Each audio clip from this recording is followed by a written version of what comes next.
국내 건설업계도 ESG 경영에 속도를 내고 있습니다. 친환경 사업을 확대하는가 하면 사회 공헌 활동도 넓히는 등 착한 기업으로 거듭나고 있는데요. 머니투데이 방송은 ESG 경영에 속도를 내고 있는 건설업계 현 상황을 짚어봤습니다. 그 첫 번째 순서로 친환경 사업 확대를 통해서 착한 기업이라는 이미지와 신성장 동력을 동시에 확보하려는 건설사들을 취재했습니다. 강은혜 기자의 보도입니다. ESG 경영의 첫 번째 항목인 환경.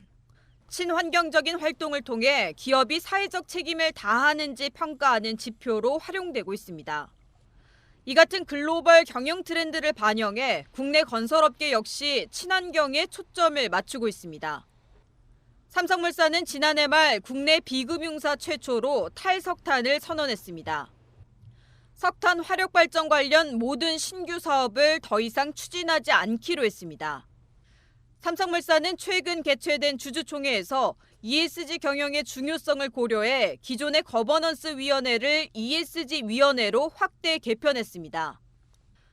이 자리에서 고정석 삼성물산 대표이사는 신재생 등 신성장 동력을 발굴하고 친환경 기술 개발 등 사회적 책임의 역할을 다하겠다고 언급했습니다.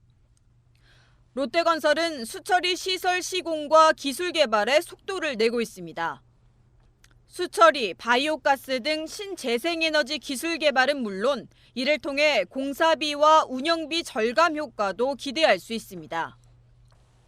롯데건설은 오는 2022년 완공을 목표로 창원시의 음식물 폐수를 이용한 바이오가스 생산시설을 짓고 있는데 IoT 플랫폼과 인공지능을 적용해 운영비 절감 등 효율성을 높인다는 계획입니다. 수처리 기술뿐 아니라 폐플라스틱 등 신재생에너지 저변을 넓혀갈 예정입니다. 요즘에 이제 그 폐플라스틱 처리가 많이 문제가 되고 있는데 이런 폐플라스틱으로 가스화를 해서 에너지를 생산을 한다든지 그리고 최근에 건물들을 짓게 되면은 이제 그 지하에서 유출 지하수라는 그 막대한 양의 지하수가 하수도로 많이 버려지고 있습니다. 그래서 이 물을 좀 더 친환경적으로 처리해서 활용을 한다든지 하는 그런 기술들을 향후 개발할 계획입니다. 삼성 엔지니어링 역시 친환경 사업 포트폴리오를 확대 중입니다. 특히 올해는 온실가스의 주범인 이산화탄소를 활용하는 블루수소 기술 개발에 적극 나설 계획입니다. 이를 위해 최근 관련 기술을 보유한 벤처회사를 육성하기 위한 벤처 투자 펀드에 300억 원을 출자했습니다. 하수 처리와 소각로 운영 사업을 중심으로 한 그린 인프라 사업 등도 미래 성장 동력으로 점찍었습니다. 올해 ESG 사업과 관련해 2건 이상의 투자도 예고했습니다. 친환경, 신재생에너지 사업 확대 움직임은 착한 기업으로 기업 가치를 제고할 수 있을 뿐만 아니라 성장 한계에 부딪힌 건설업계의 새로운 돌파구가 되고 있습니다. 우리 국내는 물론이고요. 어떤 새로운 사업 기회를 포착하지 않으면 기존의 전통적인 영역 내에서 수익 창출은 점점 어려워질 가능성이 높습니다.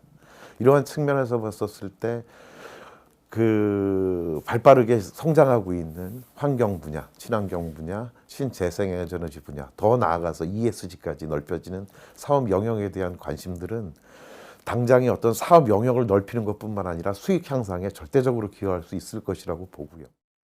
지난해 기준 수처리 등 글로벌 물시장 규모는 약 996조 원으로 2024년까지 연평균 3.4% 성장할 것으로 전망됩니다. 친환경, ESG 경영 화두로 시작된 건설사들의 이유 있는 착한 움직임이 기존의 성장 한계를 극복할 새로운 모멘텀으로 주목받고 있습니다. 머니투데이 방송 강은혜입니다.